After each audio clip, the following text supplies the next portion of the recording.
Hello dears, welcome back to Xylem learning. It's me Rima miss ആണ്. മക്കളെ, നമുക്ക് കൃഷിയിൽ നിന്ന് വ്യവസായത്തിലേക്ക്, ഫ്രം അഗ്രികൾച്ചർ ടു ഇൻഡസ്ട്രീസ്, ഈ ഒരു ചാപ്റ്ററിൽ നമുക്ക് ഇമ്പോർട്ടൻ്റ് ആയിട്ട് പഠിക്കേണ്ട ഒന്നാണ് ഫാക്ടേഴ്സ് ഓഫ് പ്രൊഡക്ഷൻ. അത് പറയുന്നതിന് മുമ്പ് നിങ്ങൾക്ക് ഒരു സർപ്രൈസ് തരാൻ പോവാണ്. 30% ഓഫർ പ്രൈസിൽ നമുക്ക് എന്താണ് നമ്മുടെ വജ്ര ബാച്ച് നിങ്ങൾക്ക് പർച്ചേസ് ചെയ്യാം. മക്കളെ നോക്കിക്കോ, മെഗാ ഓഫർ നോക്കിക്കോ, മെഗാ 30 എന്ന് പറയുന്ന കൂപ്പൺ കോഡ് യൂസ് ചെയ്ത് കഴിഞ്ഞാൽ വെറും 1925 രൂപയ്ക്ക് നമ്മുടെ ബാച്ച് നിങ്ങൾക്ക് പർച്ചേസ് ചെയ്യാം. 30% കേട്ടോ, 30%. നമ്മുടെ മുമ്പിൽ ഇനി ക്രിസ്മസ് എക്സാം ഉണ്ടല്ലേ, അതുപോലെ ആനുവൽ എക്സാം ഒക്കെ നമുക്ക് അടിപൊളിയായിട്ട് എഴുതണ്ടേ. കാരണം നമ്മളെ സംബന്ധിച്ച് നമ്മുടെ സിലബസ് ഒക്കെ മാറിയതാണ്. നമുക്ക് കൂടുതൽ ഡീറ്റെയിൽസ് ഒക്കെ എന്താണ് പഠിക്കാനുണ്ട്. ഓരോ ചാപ്റ്റേഴ്സും ക്ലിയർ ആയി കുഞ്ഞു കുഞ്ഞു കാര്യങ്ങളൊക്കെ നമുക്ക് പഠിക്കാനുണ്ടല്ലേ. അപ്പൊ നിങ്ങൾ ചെയ്യേണ്ട എന്താണ്, നമ്മുടെ ബാച്ചിലേക്ക് നിങ്ങൾ ഒന്ന് ജോയിൻ ചെയ്താൽ മതി കേട്ടോ. ഓക്കെ, ഫാക്ടേഴ്സ് ഓഫ് പ്രൊഡക്ഷൻ അറിയുന്നതിന് മുമ്പ് എന്താണ് ഉൽപാദനം, എന്താണ് പ്രൊഡക്ഷൻ, എന്താണ് production? Is the process of making goods and services needed for people. അല്ലെ, ജനങ്ങൾക്ക് ആവശ്യമായ സാധനങ്ങളും സേവനങ്ങളും നിർമ്മിക്കുന്ന ആ ഒരു പ്രോസസ്സിനെയാണ് നമ്മൾ ഉൽപാദനം എന്ന് പറയുന്നത്. ഈ ഉൽപാദനത്തിൽ സഹായിക്കുന്ന കുറച്ച് ഘടകങ്ങളുണ്ട്.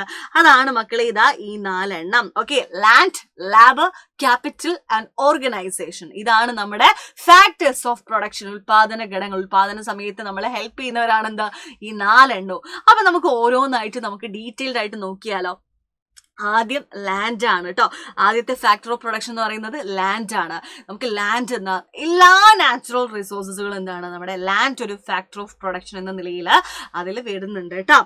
വാട്ടർ, എയർ, സൺലൈറ്റ്, സോയിൽ, എന്താണ് മൈൻഡ്, മിനറൽസ്. അതായത് ഇതൊക്കെ എന്താണ് ഇതിൽ വരുന്ന കേട്ടോ. അതായത് ജലം, വായു, സൂര്യപ്രകാശം, മണ്ണ്, ഖനനം ചെയ്ത ധാതുക്കൾ, ഇതൊക്കെ എന്താണ് ഉൽപാദന പ്രക്രിയയിൽ ഭൂമി എന്നതുകൊണ്ട് അർത്ഥമാക്കുന്നുണ്ട്. എടാ, നമുക്ക് എന്തായാലും ഒരു ലാൻഡ് വേണ്ട. എടാ, നമുക്കൊരു അല്ലെങ്കിൽ ഒരു ചെരുപ്പ് കമ്പനി തുടങ്ങുകയാണെങ്കിൽ തന്നെ അവിടെ എന്താണ് ബിൽഡിംഗ് ഒക്കെ വേണ്ടേ. അപ്പൊ അവിടെ ഹെൽപ്പ് ചെയ്യുന്ന നാച്ചുറൽ റിസോഴ്സുകളാണ് നമ്മുടെ സോയില്, വെള്ളം, ഇതൊക്കെ അല്ലെ, വായു, ഇതൊക്കെ ഇതിൽ പെടുന്നതാണ് കേട്ടോ. ലാൻഡ് ഒരു ഫാക്ടർ ഓഫ് പ്രൊഡക്ഷൻ. അല്ലെങ്കിൽ ഫോറസ്റ്റ്, ഇതൊക്കെ അല്ലേ, ഫോറസ്റ്റ്, അതൊക്കെ ഇതിൽ പെടുന്നതാണ്. ലാൻഡ് ഒരു ഫാക്ടർ ഓഫ് പ്രൊഡക്ഷൻ എന്ന നിലയിൽ ഇതിൽ ഉൾപ്പെടുന്ന കാര്യങ്ങളാണ് കേട്ടോ. നമ്മുടെ സൂര്യപ്രകാശം ആയിക്കോട്ടെ, ഇതൊക്കെ ലാൻഡ് ഒരു ഫാക്ടർ ഓഫ് പ്രൊഡക്ഷൻ എന്ന നിലയിൽ അതിൽ വരുന്ന കാര്യങ്ങളാണ്. അടുത്തെന്ന് പറയുന്നത് ഇതൊക്കെ കേട്ടോ, മണ്ണ്, വനവിഭവം, കാറ്റാടി യന്ത്രം, പാറ, ജലം, കൽക്കരി, ഇതൊക്കെ ലാൻഡ് ഒരു ഫാക്ടർ ഓഫ് പ്രൊഡക്ഷൻ എന്ന നിലയിൽ ഉൾപ്പെടുന്ന കാര്യങ്ങളാണ്. മറ്റൊന്ന് തൊഴിൽ. എടാ, തൊഴിലാളികളുടെ ലേബേഴ്സിന്റെ പങ്ക് മിസ് പറയണോ? നിങ്ങൾക്ക് തന്നെ അറിയാലോ. അല്ലെങ്കിൽ അവിടെ ഒരു ലാൻഡ് ഉണ്ടായാൽ മാത്രം പോരാ. അവിടെ എന്താണ്, ഇപ്പോൾ ഫോർ എക്സാമ്പിൾ നമ്മളൊരു ചെരുപ്പ് കമ്പനി തന്നെ പറയാല്ലേ, ചെരുപ്പായിക്കോട്ടെ, കൂടെ അംബ്രല്ലന്റെ കമ്പനി ആയിക്കോട്ടെ, എന്തും ആയിക്കോട്ടെ, ഒരു കമ്പനി തുടങ്ങുന്ന സമയത്ത് എന്താണ്, ഒരു ബിസിനസ് തുടങ്ങുന്ന സമയത്ത് എന്താണ്, അവിടെ ജോലി ചെയ്യാൻ അവിടെ പണിക്കാർ വേണ്ടേടാ. അല്ലാണ്ട് സ്വന്തം ആവില്ലല്ലോ, പണിക്കാരുടെ മാൻ പവർ വേണ്ടേ അവിടെ. യെസ്, നോക്കിക്കോ, ഉൽപാദന പ്രക്രിയയിൽ തൊഴിലാളികൾ അധ്വാനശേഷി ഉപയോഗിക്കുന്നതിനെയാണ് തൊഴിൽ എന്ന് പറയുന്നത്.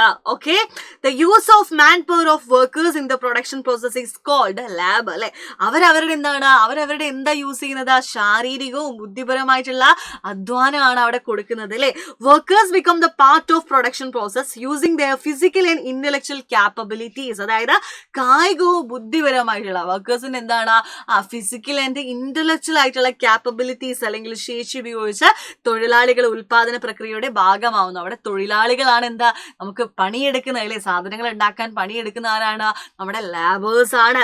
അപ്പൊ പ്രതിഫലം ലഭിക്കുന്ന തൊഴിൽ ചെയ്യുന്നവരാണ്, റിവാർഡായിട്ട് ഇൻകം ലഭിക്കുന്ന ആൾക്കാരെയാണ് നമ്മൾ എന്ത് വിളിക്കുന്നത്, യെസ്, തൊഴിലാളികളായിട്ട് പരിഗണിക്കുന്നത്. അപ്പൊ ലാബേഴ്സിന് എന്താണ് റിവാർഡായിട്ട് കിട്ടുക, അത് കൂലിയാണ്. അല്ലെ, വേജസ് കിട്ടുന്നുണ്ട്, കൂലി കിട്ടുന്നുണ്ട്. അവരൊക്കെ നമുക്ക് എന്താണ് ലാബേഴ്സ് ആയിട്ട് കണക്കാക്കാം. ഇനി മൂന്നാമത്തതാണ് ക്യാപിറ്റൽ എന്ന് പറയുന്നത്. ലാൻഡ് ലേബർ മാത്രം മതിയോ? അവിടെ എന്ത് വേണം? യെസ്, അവിടെ പൈസ വേണം. അല്ലെ, തൊഴിലാളികൾക്ക് പൈസ കൊടുക്കണം. അതുപോലെ നമ്മളൊരു ബിൽഡിങ്ങിന്റെ കാര്യത്തിൽ അവർക്ക് റെന്റ് കൊടുക്കണം. അതുപോലെ സാധനങ്ങൾ വാങ്ങാം. അല്ലെ, ഉൽപാദനത്തിന് സഹായിക്കുന്ന ഒരുപാട് സാധനങ്ങളൊക്കെ വേണ്ടി വരും, അതൊക്കെ വാങ്ങണം. അല്ലെ, റോ മെറ്റീരിയൽസ് വാങ്ങാനൊക്കെ ഫണ്ട് വേണ്ടേടാ. അപ്പൊ ഇതൊക്കെ നമുക്ക് ക്യാപിറ്റൽ ഇമ്പോർട്ടന്റ് ആയിട്ടുള്ള ഒന്നാണ് കേട്ടോ. The production process of any product require capital. അല്ലെ, ഏതൊരു ഉൽപ്പന്നത്തിന്റെ ഉൽപാദന പ്രക്രിയക്ക് എന്താണ്, അവിടെ ക്യാപിറ്റൽ, മൂലധനം, പൈസ ആവശ്യമാണ്. സാധനങ്ങളും സേവനങ്ങളും ഉൽപ്പാദിപ്പിക്കുന്നതിന് ഉപയോഗിക്കുന്ന സമ്പത്തിനെയും വിഭവങ്ങളെയും നമ്മൾ എന്തൊക്കെ പൈസ ഉപയോഗിക്കുന്നുണ്ടോ അല്ലെങ്കിൽ എന്തൊക്കെ റിസോഴ്സസ് യൂസ് ചെയ്യുന്നുണ്ടോ ഉണ്ടോ, അതൊക്കെ നമുക്ക് എന്താണ് മൂലധനം എന്നതുകൊണ്ട് അർത്ഥമാക്കാം കേട്ടോ. ഫാക്ടറി, കെട്ടിടങ്ങള്, യന്ത്രങ്ങള്, അസംസ്കൃത അല്ലെ മെഷീനറീസ് വാങ്ങുകയാണെങ്കിലും അസംസ്കൃത വസ്തുക്കൾ, റോ മെറ്റീരിയൽസ് വാങ്ങുകയാണെങ്കിലും, വാഹനങ്ങൾ, ട്രാൻസ്പോർട്ടേഷൻ, അങ്ങോട്ടും ഇങ്ങോട്ടൊക്കെ പോകാനുള്ള ട്രാൻസ്പോർട്ടേഷൻ ആയിക്കോട്ടെ, കമ്പ്യൂട്ടറുകൾ, തൊഴിലാളികൾക്കുള്ള വേതനം, ഇതിനൊക്കെ എന്ത് നമുക്ക് വേണം, മൂലധനം നമുക്ക് അത്യാവശ്യമാണ് അല്ലെ.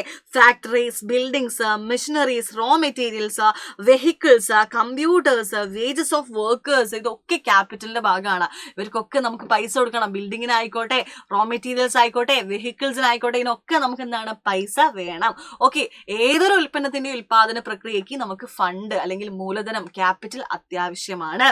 ഓക്കെ, അതുപോലെ ലാസ്റ്റത്താണ് ഓർഗനൈസേഷൻ. ഈ ലാൻഡ്, ലേബർ, ക്യാപിറ്റൽ ഇതൊക്കെ നല്ല രീതിയിൽ ഓർഗനൈസ് ചെയ്ത് കൊണ്ടുപോകാൻ ഒരാൾ വേണ്ടേ, അതാണ് ഓർഗനൈസർ അല്ലെങ്കിൽ സംഘാടകൻ എന്ന് പറയുന്നത്. Organisation is the coordination of factors of production such as land, labour, capital.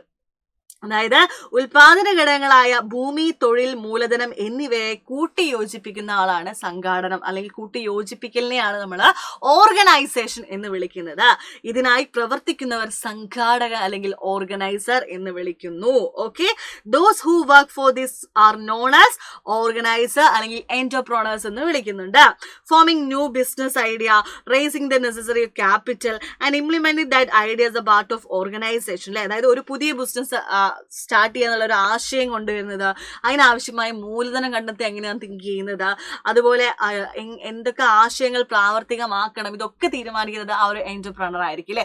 അയാളുടെ ഐഡിയാസ് ആണ് നമ്മളെ ഇവിടെ പ്രവർത്തിക്കുന്നത്. ഓക്കെ, അപ്പൊ ഇത്രയുമാണ് ഫാക്ടേഴ്സ് ഓഫ് പ്രൊഡക്ഷൻ. ഓക്കെ, അപ്പൊ നിങ്ങൾ ഇമ്പോർട്ടന്റ് ആയിട്ട് ഇത് പഠിച്ചു വെച്ചോ, ചോദിക്കും. ഓക്കെ, ഫാക്ടേഴ്സ് ഓഫ് പ്രൊഡക്ഷനും അതിന് കിട്ടുന്ന റിവാർഡ് അല്ലെങ്കിൽ പ്രതിഫലം എന്താണെന്നുള്ളൊരു ചോദ്യം നിങ്ങൾ എക്സ്പെക്ട് ചെയ്തോളൂ കേട്ടോ. ലാൻഡിന് എന്താണ്, റെന്റ്, വാടക, പാട്ടം കിട്ടും. ലേബറിന് വേജസ് ആണ് അല്ലെ, പ്രതിഫലമായിട്ട് വേജസ്, കൂലി കിട്ടുന്നുണ്ട്. ക്യാപിറ്റൽ നമുക്ക് ഇൻട്രസ്റ്റ് അല്ലെങ്കിൽ പലിശയാണ് കിട്ടുന്നത്. ഓർഗനൈസർക്ക് എന്താണ് കിട്ടുന്നത്, ലാഭം, പ്രോഫിറ്റ് അല്ലെ. ബിസിനസ്സുകാരന് എന്താണ്, എന്റർപ്രണർക്ക് എന്താണ്, പ്രോഫിറ്റ് ആണ് കിട്ടുന്നത്. അപ്പൊ ഇത് നിങ്ങൾ നിർബന്ധമായിട്ട് പഠിച്ചു വെച്ചോട്ടോ. നിങ്ങൾ ചിന്തിക്കേണ്ടതാണ്, ഒരു തൊഴിലാളി അല്ലെങ്കിൽ ഒരു ലേബറിന് എന്താണ് വേജസ്, കൂലി കിട്ടുന്നുണ്ട്. അതുപോലെ നമ്മളൊരു സാധനം റെന്റിന് കൊടുക്കുകയാണെങ്കിൽ ലാൻഡിന് റെന്റ് കിട്ടുന്നുണ്ട്. ക്യാപിറ്റൽ പൈസക്ക് ഇൻട്രസ്റ്റ് നമുക്ക് എന്താണ് റിവാർഡായിട്ട് കിട്ടുന്നുണ്ട്. ഓർഗനൈസർക്ക് പ്രോഫിറ്റ് കിട്ടുന്നുണ്ട്. അപ്പൊ ഇതെന്തായാലും നിങ്ങൾ മെയിൻ ആയിട്ട് പഠിക്കണം, ഫാക്ടേഴ്സ് ഓഫ് പ്രൊഡക്ഷൻ എന്താണെന്നും അതിന്റെ റിവാർഡുകൾ എന്താണെന്നുള്ളത് കേട്ടോ. അപ്പൊ ഇതേപോലത്തെ വീഡിയോസ് ആയിട്ട് മിസ് ഇനിയും വരും. നമുക്ക് നെക്സ്റ്റ് വീഡിയോയിൽ കാണാം. Bye guys.